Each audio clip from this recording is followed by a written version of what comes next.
c'est pas le meilleur pour un régime quoi. Si vous êtes en sèche, alors vous êtes nombreux à nous demander des côtes de porc, mais généralement vous ne savez pas trop lesquelles vous voulez. Comment différencier les côtes de porc? C'est vraiment très simple. On va voir que du coup une longe de porc, ça se décompose en 3 carrés. Le carré échine tout simplement avec les côtes échine dessus qui arrivent vers les secondes. Le carré première avec les côtes secondes et les côtes premières.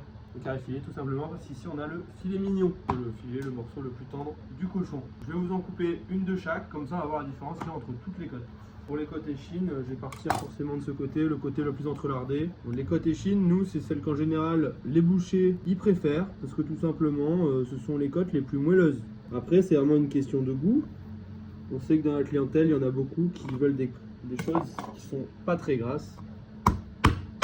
Ça, effectivement, c'est bien entrelardé, on va avoir quelque chose de super moelleux. C'est pas le meilleur pour un régime quoi. Si vous êtes en sèche, on ne vous conseille pas une côte échine. Un peu entre la côte échine et la côte filet, on a vraiment la côte seconde qui va être entrelardée sans être autant entrelardée que la côte échine. Pour la coupe, là on est vraiment sur la côte de porc format standard quoi, le format auquel tout le monde pense à peu près pour qu'elle soit bien propre. On peut la détalonner. Les côtes filets, tout simplement, c'est vraiment on a le filet mignon qui est ici. Bon, nous on l'a levé parce qu'on voit le filet mignon à part. Hein. Et là mon os, il est un peu en biais. Je peux pas couper ici parce que je vais tomber sur mon os et je peux pas couper comme ça parce que je vais avoir une côte qui est bien évidemment trop grande.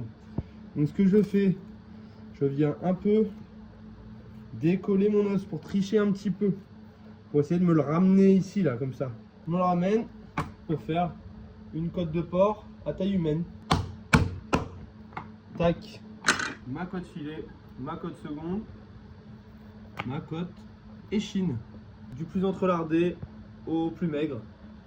Bon ici évidemment, il y a une petite couverture de gras parce que c'est les cochons fermiers élevés sur paille qu'on affectionne de garder cette petite épaisseur de gras. Mais ça peut être retiré évidemment pour ceux qui veulent vraiment quelque chose de très très maigre.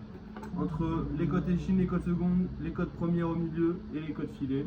Il y en a pour tous les goûts, pour tous les besoins, pour toutes les envies, donc n'hésitez pas à préciser quand vous voulez. Bon, de toute façon, on vous posera bien évidemment la question au service. Voilà, vous savez tout sur les côtes de porc.